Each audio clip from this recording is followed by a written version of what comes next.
Euh, Bonjour. Euh, donc, après la formation du caillot de fibrine, on doit régénérer deux types de tissus, à savoir le tissu musculaire, la cellule musculaire lisse, les myocytes. Les myocytes qu'on va trouver au niveau de la média. Ok. Également, on doit régénérer les cellules endothéliales. Ce sont les cellules qui tapissent la paroi vasculaire, donc qui tapissent. Voilà. Donc, deux facteurs de croissance vont être synthétisés. Premier facteur, c'est le facteur PDGF. C'est un facteur de croissance dérivé des plaquettes. Ok.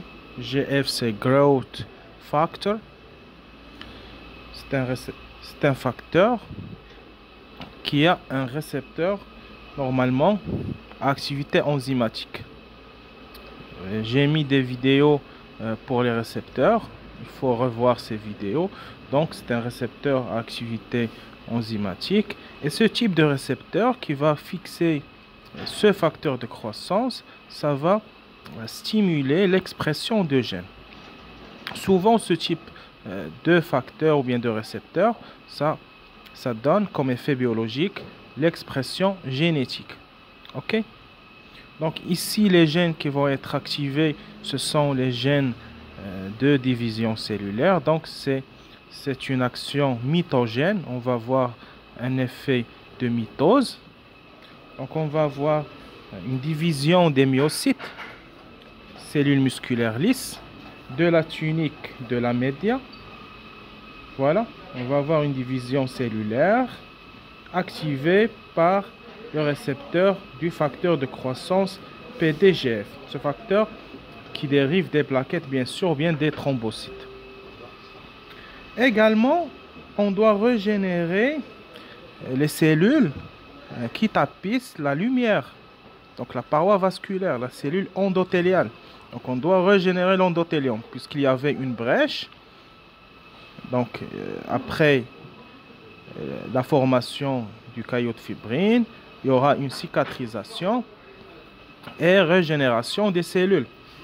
Donc au niveau de l'intima, ok, on va voir également une division cellulaire. Également, on va avoir la régénération du tissu conjonctif. Ok, également la division des fibroblastes. Ce sont des cellules qui vont donner les cellules spécialisées du tissu conjonctif. Voilà.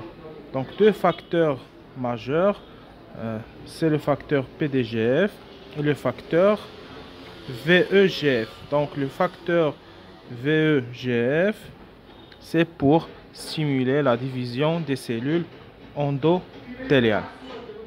Voilà. Après, normalement, après la régénération du tissu, des différents tissus, normalement, il doit y avoir stop. OK? Donc, ce n'est pas une division anarchique, aléatoire. Tout est programmé. Après, il y a l'inhibition de contact. On pourra parler de ça dans une autre vidéo. Donc, les cellules, une fois elles sont en contact, donc il y a inhibition de division. Voilà. Donc, je récapitule. Donc, juste après la formation du tissu, la formation du caillot de fibrine, il y a la sécrétion de ces facteurs. Donc, ces facteurs, ils vont se fixer sur des récepteurs spécifiques. Je rappelle ici, c'est un récepteur, c'est pas un récepteur couplé à une protéine G, c'est un récepteur à activité enzymatique. Et souvent, toujours ou bien souvent, le récepteur à activité enzymatique, c'est l'expression de gènes. Voilà, donc ici c'est effet mitogène, effet de division cellulaire.